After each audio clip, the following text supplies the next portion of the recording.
Hello, I'm Abram Vanningen. And I'm Joanne Diaz. And this is Poetry for All. And today we are truly delighted to welcome Lauren Camp as our guest to read and discuss her poem titled Inner Planets.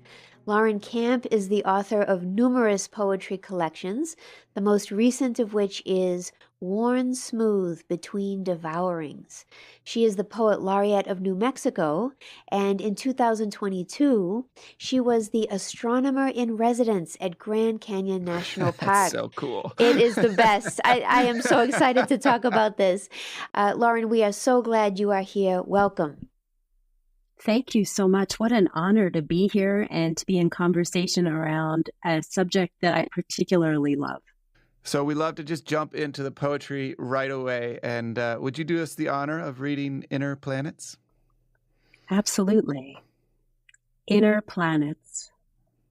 After all day in the sun blitz, the hectic heat calling for argument and splurging on low spots, I wanted most to be busy with less. After the terraces of light, the spreading iron and groping of it, I walked alone, never to an end, and quietly, yes, sat there and sang the intimate shapes of Earth's history, the fringe above and the physical flourish of stars. Never to anyone, just my miniature self. It was like being in love with the world as a stranger, alive in the slagged dark that made this out of nothing. I was not prepared for the far-off storm with its thrilling embellishments, its thin revolutionary drawings of light, or how, when those ended, the sky was taken to a circumference of thrumming in 100 subtracted overtones. I sat still in that struck concentration, cleaning up the ways I believe. How so often we are given to evidence the dark robs us of hope, and we can't see that it isn't that we need to see. Noble, it climbs through persistence and lets us turn our cold faces up to it, unfit but astonished. The sky does what it must, and it is never the same thing. There is no air in space, no sound the higher you go. Beautiful. Yeah, I love this poem so much. Wonderful. You know, you are our first poet laureate to join us on this program. And a lot of times students don't even know what a poet laureate might be. And so I'm just sort of curious, what is the poet laureate of New Mexico? What does your job entail as the poet laureate of New Mexico? Yes, I am the second poet laureate of New Mexico. So it's a very new role for the state. The only absolute requirement is to show up for certain civic occasions. And in my case, that is to read a poem for the opening of the legislative session each year. Besides that, I have been asked to in some way interact with all 33 counties of New Mexico. And my choice in doing that has been to try to get to every single county in New Mexico. It's a big state. It's the fifth biggest geographically in the country. So that's a lot of travel. It's great. It's truly wonderful to get out there and talk to people. But I would say that really the underlying element of being a poet laureate is bringing poetry in some way to people, introducing them to it, opening the possibility that they might take it in, that they might consider it, that they might see that poetry is or can be part of their lives. Well, we could definitely resonate with that mission.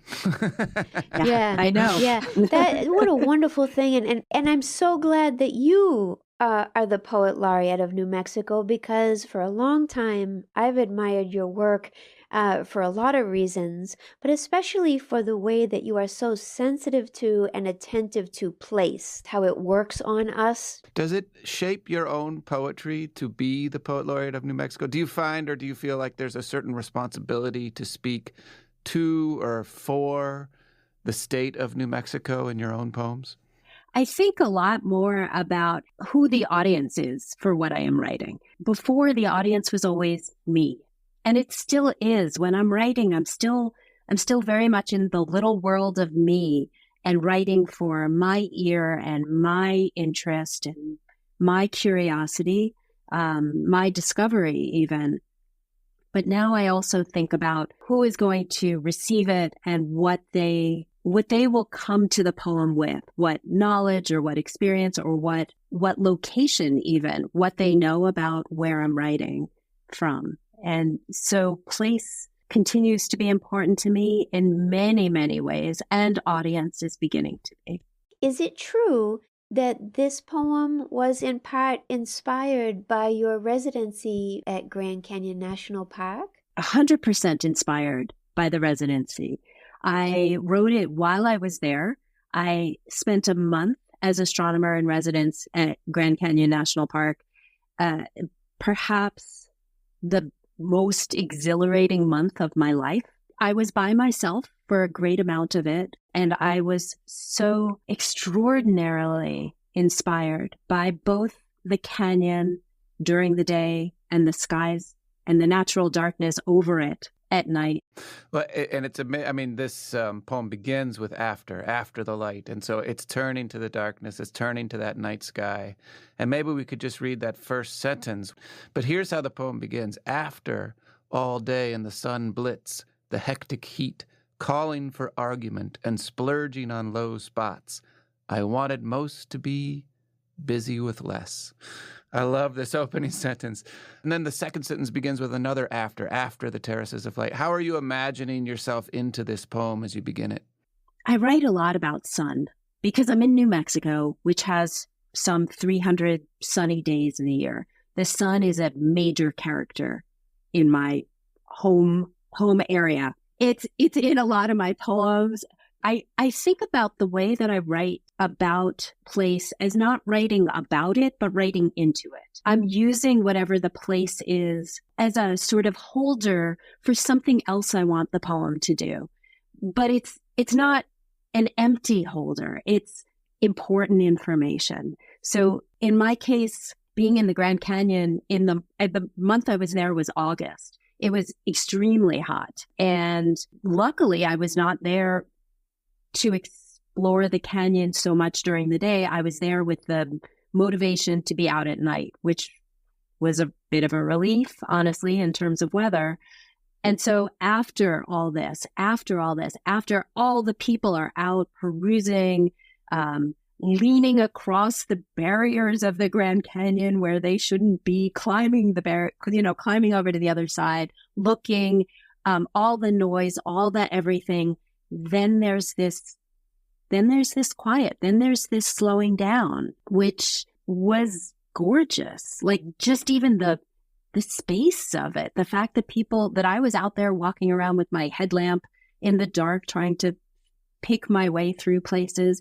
And I had a lot of space. And I love space. I love barrenness. I love quiet. So that desire that you articulate in that first sentence of the poem, I mean, who wouldn't want most to be busy with less? It's such a perennial problem. And Abram and I were sort of really struck by the sense of deep awe and wonderment and surprise that inhabits and animates this poem. And it seems like part of your ability to get us there is just the openness of the voice and sensibility, but also the way you arrange your sentences and your lines and your jumps from one stanza to the next. So look at this, the next sentence that you write: after the terraces of light, the spreading iron and groping of it, I walked alone, never to an end, and quietly, yes, sat there and sang the intimate shapes of Earth's history, the fringe above, and the physical flourish of stars. Oh my God, that sentence is amazing. It's so grand. And we are all so big in our own personal day-to-day lives, right? But when we feel awe, we suddenly feel small. And there's so many people who have said, actually, it's good for us to feel small as often as possible, to be in the presence of the cosmos, of the planetary movement. And already in the second long sentence, you have us going there. And could you talk a bit about those terraces of light, the spreading iron, the intimate shapes of Earth's history? These word choices are so stunning to me. The language of the poem and of all my poems is the pleasure, I think, almost more than anything else. Like figuring out how I want to say the thing I want to say. Typically, I'm slowly grasping at this little part of this description and this little part. But I will say that the Grand Canyon was so inspiring to me and like even overwhelming to me in so many ways. When I first got there, I knew I had a task. I was pretty promptly given a request to get something up on the Grand Canyon social media site within about 2 days of getting there. I stood in front of the canyon and thought, I can't do this at all. How do I take this huge wonder of the world and make it narrow enough that I can do this?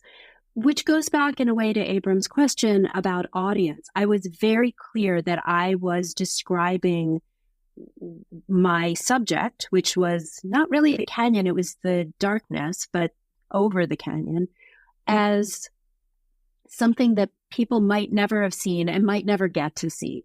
How do I show that awe without just saying it was amazing, it was large, it was grand, it was beautiful? Like how do I share this with you? Well, and I think that gets at the difficult task of poetry, which is not just to say, I was amazed, but to create the experience of amazement and wonder so that when we read this poem again, outside of the context of standing there at the Grand Canyon, we can feel that, we can experience that. The second stanza ends with these words, sat there and sang. And I love that as a break, right? Because it creates this sort of suspense. What did you sing? And then the third stanza takes up the song. And in a way, I mean, Joanne was pointing this out to me earlier, it feels sort of epic, like the ways that so many epics begin with the song of the muse. And oftentimes there's a kind of beginning or a creational story related to this great song at the start of the Iliad, the Odyssey, Paradise Lost. There's always the song of the muse. And here you are, you're talking about the shape of Earth's history. It's this huge, grand scope of things that the muse is standing over the darkness and beginning to sing into being. I love that. Another thing that was happening for me was I was there for a month. I kept writing drafts of poems, and each time I had to come at the subject in a new way. That was my requirement of myself. So each time it was, how do I take this thing? And so my drafts all had different ways I was trying to hold or figure out the material. Yeah, that's beautiful. In this poem, you're singing of intimate shapes of Earth's history. And I love that word intimate, because when I look at the night sky, when I think of Earth's history, intimate is not the first word that comes to mind. And it makes me smile a little bit. Why intimate? Well, I mean, partly the Grand Canyon, the down in part of the Grand Canyon is not for everybody. So you already have to have a willingness to explore depth, but you also have to have a willingness in the dark to be alone with it. Even when I was walking around in the canyon and there were other people around at night, I was still very much alone because I was sort of surrounded by dark. You know, I came to poetry from working as a visual artist, and I folded a lot of what I did as a visual artist over into poetry, which included color and composition and texture, shapes. And I guess I think of words in a way that is like, okay, I want them to have some of those elements, or maybe all of those elements altogether. And my choices are not interesting enough until they do a little something. Like, I loved how you said it made you laugh or it made you smile, that word intimate. I want words that make me a little giddy. And this was true when I was making art too. I would put colors together looking for something that made me just a tiny bit uncomfortable. You have this heightened sensitivity to texture, sight, color, sounds, but you want to create it on the page. That creates and sustains the tension, right? And look at how you deepen it in that next sentence. It was like being in love with the world as a stranger, alive in the slagged dark that made this out of nothing. Oof. I love that this experience of being with the night sky is a defamiliarization process, right? That it's almost like love at first sight. At the same time, though, it's alive in the slagged dark. And I had to look up slag. I was like, why slagged? And I looked it up. It's like the scum that comes off of the surface of molten metal. What? How did? I mean, what is your thinking about these details? It's so beautiful and so ugly at the same time. I love it. I'm taking that as a total positive. Thank you very much. Don't you keep word banks? I mean, my like word and phrase bank is probably 35 pages long now. I just keep pulling language that a lot of times that I've written into drafts that I then pull out of drafts where it's not working. But I just have a 20-year document. The next 4 words, I was not prepared. I mean, it feels like the whole poem is about that. I wasn't prepared for this. And then, of course, what you're not prepared for, and as we find out in the next stanza, is this coming storm, the storm with its thrilling embellishments. But the storm is it's thrilling embellishments. It's just adding to what's already you're not prepared for, already creating this sort of sense of a miniature self in relation to the intimate shapes of Earth's history and the physical flourish of stars. It's almost as if a grand storm is just a little thing. Yeah, it's just part of the whole. It's part of the great picture that is happening. Can I step back and ask you a question about, so nature poetry is a long tradition. How do you sort of refresh a very long tradition? Because I feel like this poem is very fresh. And part of the freshness of it is where you have line breaks and stanzas, how it looks visually on the page, but also this sense of slagged dark is not an expression I've heard before, for example. How do you see yourself as doing it fresh or making it fresh? I don't know if this is appropriate to say, but nature poetry by itself for me is not interesting enough. I don't want to describe something and say, there it is. As an artist, I never wanted to do a landscape. The landscape had to also hold something else. It had to lead to something else, that I need to activate it and shape it and move it somewhere. And we get that exactly in this poem, which I think is so amazing. So all this incredible, careful description that you've given to us. And then there's this leap, this insight, this movement, this turn. I sat still in that struck concentration, cleaning up the ways I believe. And that's not where I saw this poem going. And so I'm just sort of curious how you got there and where we go next. Some of the answers are not in the light. Some of the answers are in the place that is, for a lot of people, a kind of absence or a danger or a discomfort. That's a place worth exploring and understanding and better appreciating. That's really nice. And it really helps as I think about the rest of that sentence, right? Abram and I were noticing cleaning up the ways I believe. So not just one way, but multiple ways that I believe. That's really interesting. And then how so often we are given to evidence the dark robs us of hope. And we can't see that it isn't that we need to see. That's really interesting. Noble, it climbs through persistence and lets us turn our cold faces up to it, unfit but astonished. Oof, I love that astonishment. What is the it that climbs through persistence? The sky, the dark. That's beautiful. So that it is sort of doing double duty, the literal darkness of the sky, but also that absence of hope, right? Yeah, when I first got to the canyon, I was talking to some people who said, like going back to what you said about being inconsequential, oh, I'm scared of this place. I feel so small. I feel insignificant. It makes me feel not important. And for some people, that was a negative.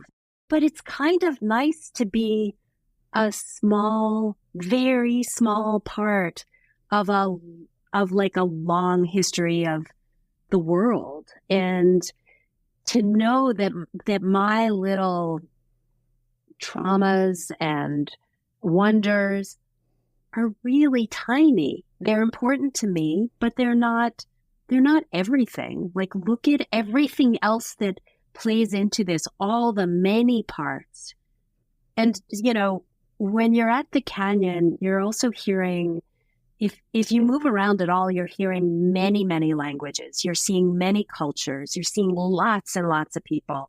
And that's another reminder of how we fit together as a people in this natural space that is doing its own thing with its own critters and its own flora, fauna, everything, and history and eons and erosion and all of it happening around me. I'm just a tiny part, and I like that. There's this whole very long, large tradition of mysticism, which is about absence, about not knowing, about clearing away, about God is the thing that is what you can never say anything about. That to accredit anything to God is to mislead, because it is the absence or the complete abnegation or cancellation of all that we have said, and that feels to me like where we're going in this poem, because it's just clearing one thing, as you say in that line, cleaning up the ways I believe, is in a certain sense scrubbing out the things I have claimed, so that we get to one more absence after another. And the poem ends with the changeability of the sky. The sky is never the same thing. And then these absences. There is no air in space, no sound, the higher you go. And I love that as an ending, because, of course, there is this sense of rising through the poem, of the speaker rising spiritually and in other ways through the poem. But it is a rising that comes about through a kind of absence and a clearing away and a cleaning up of things. I was reading a lot. I was learning a lot about astronomy and about natural darkness and about light pollution and how we are messing with that natural darkness, which was a very important part of my thinking in that month. And since I've been there, that particular fact of how what I know here is not a whole reality. That is so beautiful. And, this is the mark of a great poem, is not only that it creates a world unto itself, but that it points to so many things that I'm inspired to think about that relate to it. As I read this poem, I have so many associative leaps, and those final lines really surprised me a lot. The sky does what it must, and it is never the same thing. There is no air in space, no sound the higher you go. That is an acknowledgement that beyond our little blue planet, you wouldn't even be able to hear this poem or speak it or have the atmosphere to know it. Absolutely. And, if I go back for a second to the sentence right before that you read, the sky does what it must and it is never the same thing. I took a lot of pictures while I was away. And when I returned home, I made my husband look at all 810 pictures of sunsets. And we spaced it out over a little bit of time, but But that is really a good example of how it would change, and how each time I would see a little something different. I would walk a little ways and turn and look at the canyon again, and it would be just unbelievable over and over. And that kind of looking is a good reminder for me, even when I'm not there. Like, look longer, look more. That looking carefully again and again, that's a valuable lesson for me. What a wonderful insight for everyone, not just poets, just for us as human beings, Yeah. With all that you've taught us about this poem, would you be willing to read it for us one more time? Very glad to. Inner planets. After all day in the sun blitz, the hectic heat calling for argument and splurging on low spots, I wanted most to be busy with less. After the terraces of light, the spreading iron and groping of it, I walked alone, never to an end, and quietly, yes, sat there and sang the intimate shapes of Earth's history, the fringe above and the physical flourish of stars. Never to anyone, just my miniature self. It was like being in love with the world as a stranger, alive in the slagged dark that made this out of nothing. I was not prepared for the far-off storm with its thrilling embellishments, its thin revolutionary drawings of light, or how, when those ended, the sky was taken to a circumference of thrumming in 100 subtracted overtones. I sat still in that struck concentration, cleaning up the ways I believe. How so often we are given to evidence the dark robs us of hope, and we can't see that it isn't that we need to see. Noble, it climbs through persistence and lets us turn our cold faces up to it, unfit but astonished. The sky does what it must, and it is never the same thing. There is no air in space, no sound, the higher you go. Beautiful. Thank you, Lauren Camp, for joining us today. What a pleasure to talk with you. Thank you both. This has been marvelous. To learn more about Lauren Camp, you can visit her website. We encourage you to borrow or purchase any one of her beautiful books of poetry, and we're delighted to report her collection of the poems that were inspired by her astronomer in residence experience at the Grand Canyon. Those poems are going to be published in a collection titled In Old Sky. So keep an eye out for that book, everyone. It's going to be great. Please, everyone, subscribe to Poetry for All, share it with your friends, leave us a review, and send out the word. And of course, be sure to follow us on Facebook, Twitter, and Instagram. Thank you. Thank you again, Lauren. You two are amazing. Thank you both so much.